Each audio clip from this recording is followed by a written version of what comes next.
बिस्मिल्लाहिर्रहमानिर्रहीम। अस्सलाम वालेकुम। डॉक्टर सैयद बेदार हुसैन।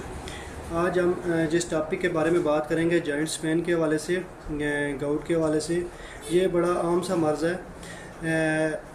जब हम जॉइंट्स पेन के हवाले से, जोड़ों के दर्द के मतलब कोई भी मरीज़ देखेंगे तो हम सबसे पहले उसको डिफ्रेंशिएट करके क्या कि इसको मसला क्या है, गाउट का मसला है, रेमेटॉइड अर्थराइटिस है, ऑस्टियोआर्थराइटिस है। इन सब में डिफ्रेंशिएट करके जब उसका ट्रीटमेंट करेंगे तो तभी ठीक होगा, क्योंकि होम्योपैथिक में कोई पेन किलर नहीं है और ना कोई ऐसी मेडिसिन है जो सबको हम एक ही मेडिसिन देंगे। जब हम उसका मियाज़मेटिकली और काजेटिव फैक्टर को ढूंढ के मेडिसिन देंगे तो तभी वो पेशेंट क्योर होगा और मुकम्मल ठीक होगा।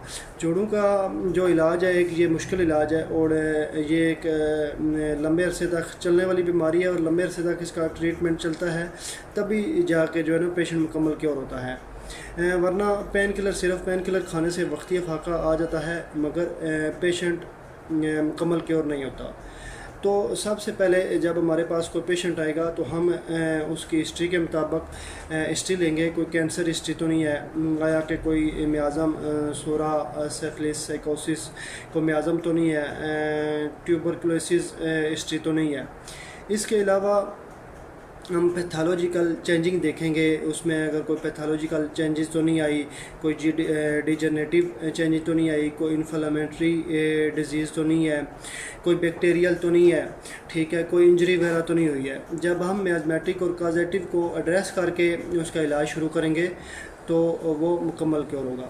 तो गाउट जो है ना यूरिक एसिड की बीमारी है। गाउट में यूरिक एसिड जमा होना शुरू हो जाता है, उसमें मोनोसोडियम और क्रिस्टल जो है ना डिपॉजिट होना शुरू हो जाते हैं और गाउट होता है। गाउट में सबसे पहले जो देखने को चीज़ मिलती है तो वो उसका हाफ जोड़ जो है ना स्वेलिंग होगी, उसका आधा जोड़ स्वेल हुआ आपको मिलेगा और ये अंगूठे से, बिग टॉय से शुरू होता है। जब आप उस पेशेंट का एग्ज़ाम करेंगे, अगर आप उसका अंगूठा देखते हैं तो वो आधा स्वेल हुआ होगा। यहाँ पे मैं एक पिक्चर भी शेयर करता हूँ, वो आप देख लें। तो गाउट में आधा जोड़ आपको स्वेल मिलेगा, यूरिक एसिड की बीमारी है। अब रेमेटॉइड अर्थराइटिस में जो है ना, ये ऑटो इम्यून डिजीज़ है। ऑटो इम्यून डिजीज़ जो हमारा क़ुव्वत मुदाफ़त का निज़ाम होता है, जब हमारे अंदर कोई फ़ॉरेन बॉडी, कोई बैक्टीरिया हमला करता है तो हमारा जो क़ुव्वत मुदाफ़त का निज़ाम है वो उसके ख़िलाफ़ जो है ना जंग करता है। तो ऑटो इम्यून डिजीज़ में वो हमारा जो मुदाफ़ती निज़ाम है वो कंफ्यूज हो जाता है और हमारे जो हेल्थी टिश्यू होते हैं उन्हीं को मारना शुरू कर देता है। तो ये एक ऑटो इम्यून डिजीज़ है। रेमेटॉइड अर्थराइटिस में जो ना, जब आप जोड़ पे हाथ रखेंगे तो ये गर्म होगा, ठीक है, ये गर्म होगा और ये रिस्ट से शुरू हो जाएगा, ये जोड़ के पिछले हिस्से से शुरू हो जाएगा रेमेटॉइड अर्थराइटिस। तो जो ऑस्टियोआर्थराइटिस है, ये डिजनरेटिव चेंजेस हैं, ये एज वाइज आएगा। ये आपको बच्चों में नहीं मिलेगा, बड़ी एज के लोगों में मिलेगा। और ये ऑस्टियोआर्थराइटिस कार्टिलेज बोन की जो है ना डिजीज़ है, उसमें कार्टिलेज बोन जो है डिके होना शुरू हो जाती है, उसके बाद फिर जो है बोन मुतासर होती है। कार्टिलेज बोन जो हमारे जिस्म की नरम हड्डियाँ होती हैं उनको कार्टिलेज बोन कहते हैं। तो हमारे जोड़ों में भी जो ना, जोड़ों के दरमियान कार्टिलेज बोन होती हैं जो उसको मूवमेंट बनाती हैं, जो उसकी मूवमेंट को स्मूथ करती हैं, जिसकी वजह से आदमी ईजीली जो है ना मूवमेंट करता है। तो osteoarthritis is a degenerative process और कार्टिलेज जो है ना कार्टिलेज डिजीज़ है। कार्टिलेज बोन सबसे पहले मुतासर होना शुरू हो जाएगी और इसमें अगर आपके पास पेशेंट आता है तो उसमें आप जोड़ों पे हाथ रखेंगे तो वो जोड़ गर्म नहीं होगा। रेमेटॉइड अर्थराइटिस में जोड़ गर्म होगा। और ये ऑस्टियोआर्थराइटिस टिप से शुरू हो सकता है, टिप से भी शुरू हो सकता है या किसी और जोड़ में भी जो ना ये हो सकता है। घुटनों में ये देखने को मिलता है, हिप जॉइंट में ये देखने को मिलेगा। इसके अलावा जो है ना बैक्टीरियल अर्थराइटिस होता है। बाद दफ़ा पेशेंट आता है तो उसका एक जोड़ स्वेल होता है, सिर्फ एक घुटना स्वेल होगा और वो उसमें कोई पानी वगैरह इस तरह की, और सिर्फ एक साइड पे होगा। तो वहाँ पे कोई बैक्टीरिया जो है ना आपको मिल सकता है। वो अगर आप पानी जो है ना कल्चर के लिए निकाल के भेजते हैं तो उसमें कोई भी बैक्टीरिया आ जाएगा। तो वहाँ पे वो काज इलाज हो गई है, रेमोटाइड अर्थराइटिस, ऑस्टियोआर्थराइटिस, गाउट की काज इलाज है। जब हम इनको आपस में डिफ्रेंशिएट करके मेडिसिन देंगे, इनका ट्रीटमेंट करेंगे, तो ये मुकम्मल क्योर होंगे और मुकम्मल ठीक होंगे। दूसरे तरीका इलाज में पेन किलर दी जाती हैं, इन्फ्लेमेशन के हवाले से इन्फ्लेमेटरी डिजीज़ मेडिसिन दी जाती है, पेन किलर दी जाती है, यूरिक एसिड के हवाले से गो यूरिक या कोई और वो मेडिसिन दे देते हैं।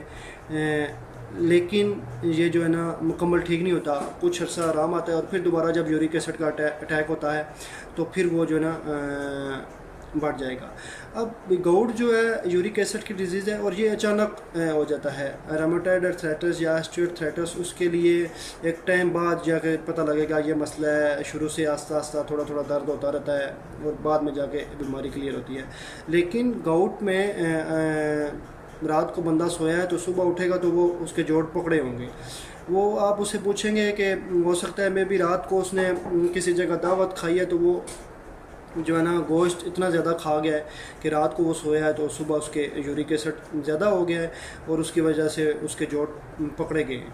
और जब आप उससे पूछेंगे तो वो कहेगा हाँ जी फलानी जगह दावत थी रात को, तो मैं रात को बाल्टी गोश्त जो है ना वो जब खाएगा तो फिर वो जो है ना रोटी नहीं खाएगा, सिर्फ गोश्त ही खाएगा।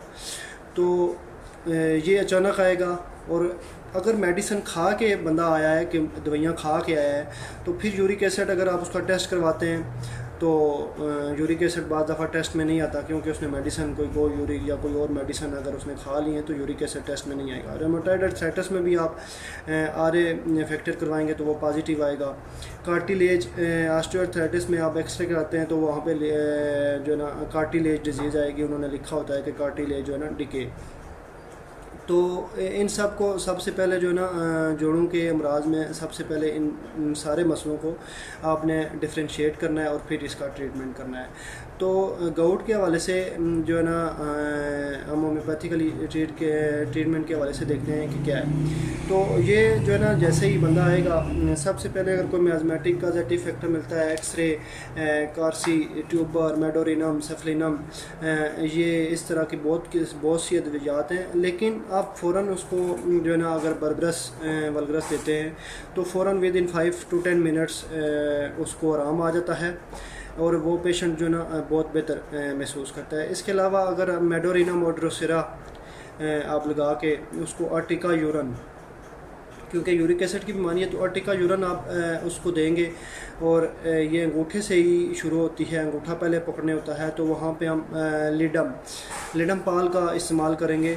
अब मेडोरिनम, ड्रोसेरा, क्योंकि हमारी मेडोरिनम भी जोड़ों में अच्छा काम करती है, ड्रोसेरा जो है हमारी वो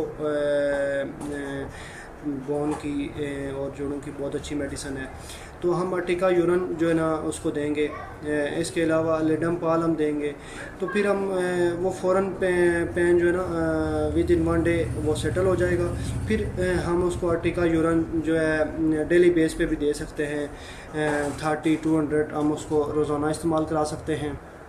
लिथियम कार्ब का हम इस्तेमाल कर सकते हैं।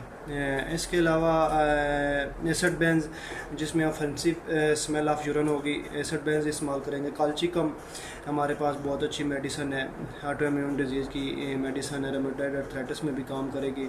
इसके अलावा रूटा है जो हमारे पास काम करती है।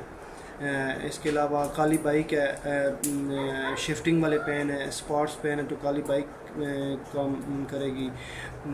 इसके अलावा एक्टिया स्पाइकाटा है हमारे पास छोटे जोड़ों में काम करती है। कालोफाइलम है जो हमारे छोटे जोड़ों में पेन के लिए काम करेगी। तो मेडिसिन बहुत ज़्यादा है, बहुत वसी रेंज है जो हमने काजेटिव मैथमेटिक फैक्टर को ढूंढ के जो है ना ट्रीटमेंट करनी है।